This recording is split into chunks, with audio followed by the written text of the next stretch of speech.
வணக்கம். ராகு பகவான் மேஷ ராசியிலிருந்து ரிஷப ராசிக்கு தள்ளி லாபஸ்தானத்திற்கு நகர்கிறார். கேது பகவான் கடக ராசியிலிருந்து சிம்ம ராசிக்கு தள்ளி பஞ்சமஸ்தானத்திற்கு நகர்கிறார். இதன்படி சுருக்கமாக ஒவ்வொரு ராசியின் பலன்கள் பின்வருமாறு பார்க்கலாம். மேஷம். ராகு லாபஸ்தானத்திற்கு செல்வதால் பொருளாதாரத்தில் முன்னேற்றம் இருக்கும். புதிய காரியங்கள் தொடங்கும்போது தெய்வ வழிபாட்டில் நாட்டம் அதிகரிக்கும். ரிஷபம். ராகு லாபஸ்தானத்திற்கு செல்வதால் வேலை மற்றும் தொழில் முன்னேற்றம் இருக்கும். பொருளாதார நிலையில் நல்ல வளர்ச்சி இருக்கும். மிதுனம். ராகு லாபஸ்தானத்திற்கு செல்வதால் புதிய வாய்ப்புகள் கிடைக்கும்.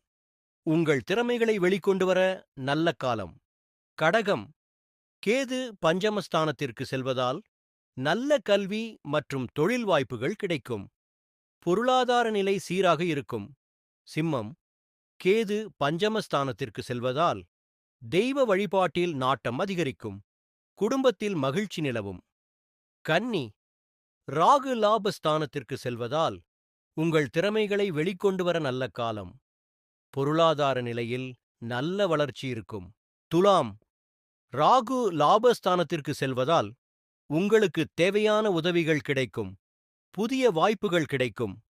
விருச்சிகம். கேது பஞ்சமஸ்தானத்திற்கு செல்வதால் தொழில் மற்றும் கல்வி முன்னேற்றம் இருக்கும். உங்கள் திறமைகளை வெளிக்கொண்டு வர நல்ல காலம். தனுசு. ராகு லாபஸ்தானத்திற்கு செல்வதால் புதிய வாய்ப்புகள் கிடைக்கும். பொருளாதார நிலை சீராக இருக்கும். மகரம். கேது பஞ்சமஸ்தானத்திற்கு செல்வதால் தெய்வ வழிபாட்டில் நாட்டம் அதிகரிக்கும். புதிய காரியங்கள் தொடங்கும்போது நல்ல பலன்கள் கிடைக்கும். கும்பம். ராகு லாபஸ்தானத்திற்கு செல்வதால் வேலை மற்றும் தொழில் முன்னேற்றம் இருக்கும். பொருளாதார நிலையில் நல்ல வளர்ச்சி இருக்கும். மீனம். ராகு லாபஸ்தானத்திற்கு செல்வதால் உங்கள் திறமைகளை வெளிக்கொண்டு வர நல்ல காலம். பொருளாதார நிலை சீராக இருக்கும். இது ஒரு பொதுவான கணிப்பு மட்டுமே. மேலும் துல்லியமான பலன்கள் உங்கள் ஜாதகத்தை வைத்து தெரிந்து கொள்ள முடியும்.